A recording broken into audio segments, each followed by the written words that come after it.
Hi, so after the video that I did on about the facts of the global cooldowns coming in the Battle for Azeroth, people have asked me to do a more opinion-based piece in what I really think. So I'm going to do that now, and it's going to sort of reference what I think, few of the things that some people may not quite understand, and with reference to what other people have said, like Ion Hazzikostas Preach, for example.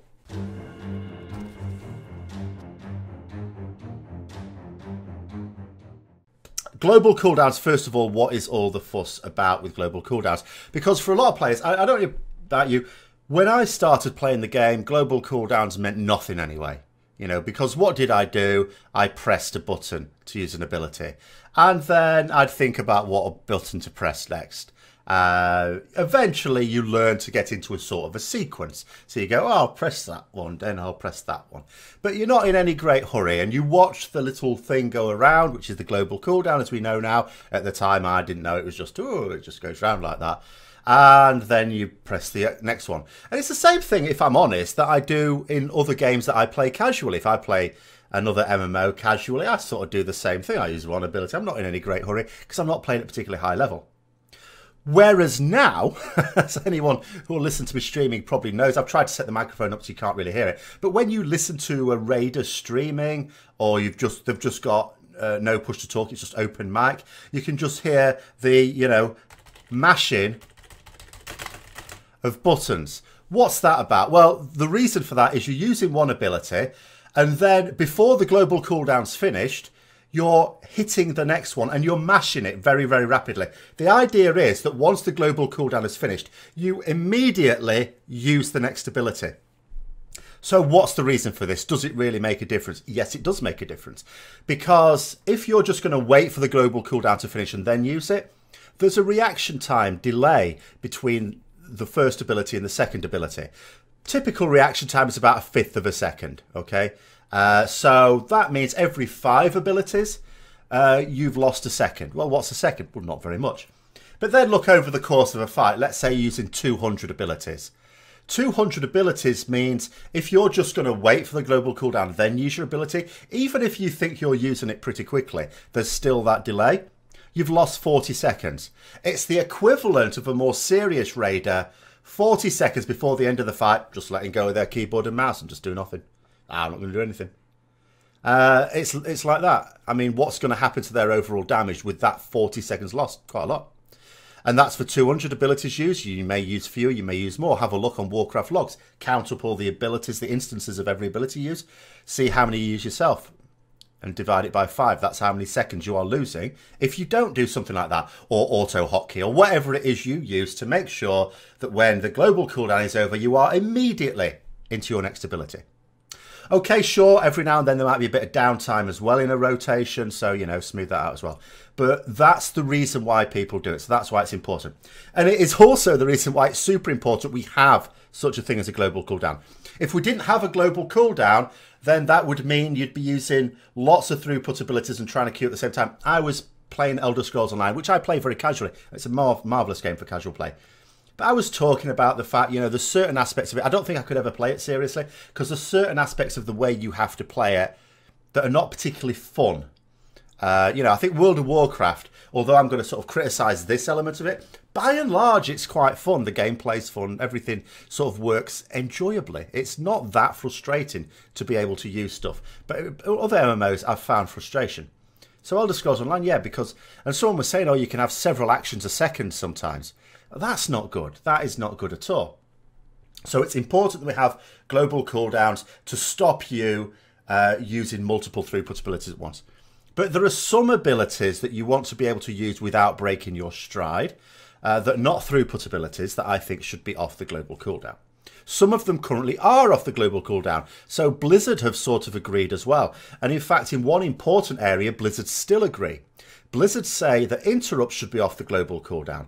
Now, I remember when they were on the global cooldown, going back, say, to MoP, I think MoP may have been the last expansion where they were on the global cooldown. And I remember in particular on Horadon in Throne of Thunder, and there were some dudes with poison bolts, and you had to interrupt them fairly quickly. And on the particular mob I was the only one on it. There was no one else covering me. So sometimes I would get globaled and it didn't get interrupted quickly enough.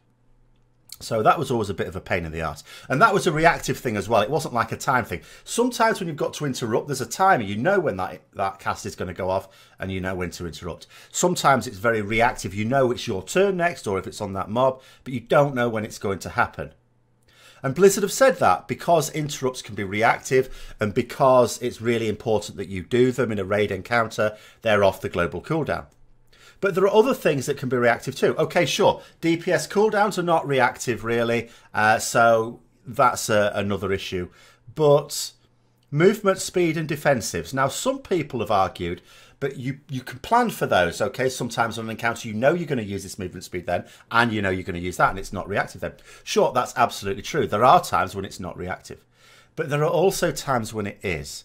You know, there are encounters in fights sometimes, such as, for example, the Ion Star Auger in Nighthold. So when you need to move out the way of that, you have to shift pretty quickly. Tuma Sargeras Mistress, when the big fish came over before they nerfed it and gave you a bit more time to get out. You know, if you found yourself in the middle, then you were having to shift pretty quickly, getting globaled on your movement speed. You know, if you moved quickly enough, I suppose, and you weren't completely in no man's land, you might just sneak out. But it's things like that that cause difficulties. Just to give you another example now, that happened very recently. Varimathras, so on Varimathras Mythic, there's a period of the fight where you've got the frost debuff, so, and you all get this, you can't get rid of it, so everyone's slowed. But you still have to get the people with the plague to move out in a timely manner. Not too easy when you're slowed. So what we do is we rotate raid-wide movement speeds. So like Raw, for example, a Druid Raw. And one particular time, a week or two ago, it was a little bit slow going out, you know. And it wasn't the player's fault. It wasn't the player who was supposed to do the Raw that forgot. They were globaled because that is currently on the global cooldown. And so it meant that, you know, they had to wait for that. Now, you could argue with something like that because that's a bit more predictable. Well, maybe they should have stopped DPS just before it. But again, it's one of those things that not only do a lot of people not do, but in actual fact, why should they? Why should they break their DPS to perform a utility ability separately? Now, of course, that's very opinion-based. Some people will say, well, they should, and some people shouldn't. But like I said, this video is very opinion-based. And then that comes me on to another one. So I don't generally think for tanks too much because I don't really like tanking. So sometimes people have to sort of remind me about the lot of tanks for me to consider something. I mean, I was watching Preacher's video on global cooldowns, and of course he comes in from a tank point of view because he plays tanks. That's what he's a veteran raider of. And you know, he was talking about, you know, some of the abilities that have been put on the global cooldown. Because, you know, I would like certain ones taken off the global cooldown. Blizzard have done the other way around. They've put in fact, it seems to me that everything apart from interrupts is now on the global cooldown. I think I'm right in saying that. And if I'm not, if there's the odd ability that still hasn't, well, maybe that's still to be put on. Because I can't think of any abilities now on the alpha that are not on the global cooldown, apart from interrupts. So he was saying about the self-heal. Now, the self-heal, again, can be used in a planned cycle, a rotation. But also it can be used reactively. And when a tank needs to react with a defensive, whether it be a self-heal or an actual defensive, when they have to use it reactively, it's split-second stuff. Because if it wasn't split-second, by definition, they wouldn't have to do anything because a healer's on it. You know, the healer's on the tank. So when a tank has to do something unexpected, like quickly, it's because there's too little time. If there's too little time for a healer to be able to sort it out, then being globaled is going to be fatal. So you're creating a situation there where, not through a lack of skill or planning or anything like that, tanks potentially can die because they can't sort themselves out. And that's pretty bad. I mean, you're creating a situation there where someone's going to die, not necessarily through any great fault of their own. So I'm not particularly keen on that. So then we look at sort of what Blizzard said about it. So Ion Hazzikostas, I've already talked about the fact he said interrupts are fine because of the reactive nature of them. And again, movement speeds and defensives can be used on a very reactionary basis. So I don't understand why they wouldn't be on. And also there's no advantage in it. A lot of the discussions about why they, first of all, put cooldowns on the global cooldown is because they didn't like the idea of people just stacking up loads of ability on a macro. So let's look at that. So I absolutely agree. If you've got like several things all just macro together line after line after line, and you're just pressing one button and using multiple abilities. Yeah, that's a bit rubbish. And let's think what you can stack. So at the moment, you could stack a DPS cooldown. You could stack an on-use trinket. You could stack a potion. Now, stacking those three things on one macro, I'm okay with. All right. I generally don't do it with the potion as well, because that would mean two macros, one with the potion, one without, because you can't use a potion every time, and you don't necessarily want to use it at the first available time.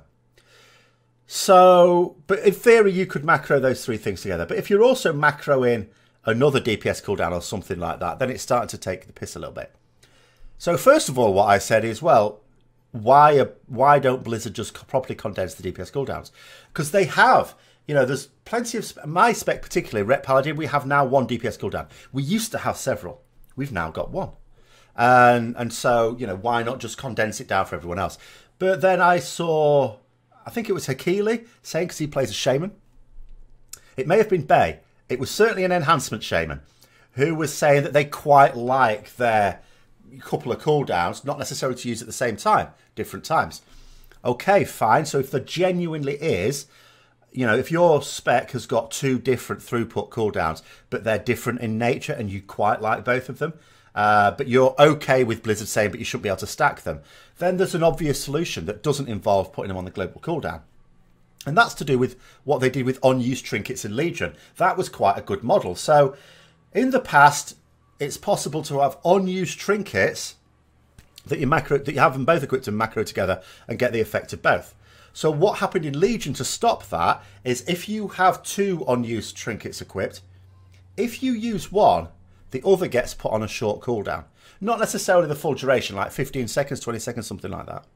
So that stops you using both at once, and therefore encourages you probably not to take two on-use cooldowns in the first place, on-use trinkets. So you could do the same for DPS cooldowns. If you use this DPS cooldown, then your other one will be put on a 15-second or 20-second cooldown of its own, just to stop you stacking them. And that would solve the whole problem. You'd still be in a situation where you can only stack one DPS cooldown or throughput cooldown if you're healer, you know, one on-use trinket and one potion, for which Blizzard don't seem to have a major problem with it. It's really about the combining multiple of the abilities at once. So that would solve the whole problem without affecting the people who have said, no, I'm talking about me. For me as a Ret Paladin, it's not that big a deal, really. The people for whom it's a big deal are ones who have a DPS cooldown. They may only have one that is on a short cooldown and has a short duration as well. Because if it's on a short duration, then you've activated it. That duration is ticking down while you're waiting for the global cooldown to finish. So you're wasting a global cooldown, an extra global cooldown. And when it's already a very short duration, that's not very nice either. So, you know, that's a bit of an issue. And you could have... And if they don't have a particular problem with going from a DPS cooldown immediately into an ability, which they don't, when they were arguing why we need this, at no point did they say... So to stop you using a cooldown and immediately an ability. They're okay with that. A lot of the reasons also concern PvP, which is a different thing. I've already talked about the fact, you know, why not just take it off the global cooldown for PvE and leave it on for PvP? But, you know, I mean, that's just one of those things. But, yeah, just... It's one of these like sledgehammer to crack a nut. You've identified a problem with a few specs, and so you're applying this blanket solution to a problem nobody had in the first place anyway. I mean, that's another thing that gets me. There's several times with this BFA philosophy, which is so improved in some areas, and in other areas, they're basically coming up with solutions to problems nobody had. Nobody was asked. I know, you know, if you look on the forums, there'll be people who are going, oh yeah, Blizzard, what a great idea, this is fantastic. I've had the same comments on my videos. But actually, where were the forum posts before Blizzard did it? You know, before Blizzard did this, where were the forum posts asking for Blizzard to do it?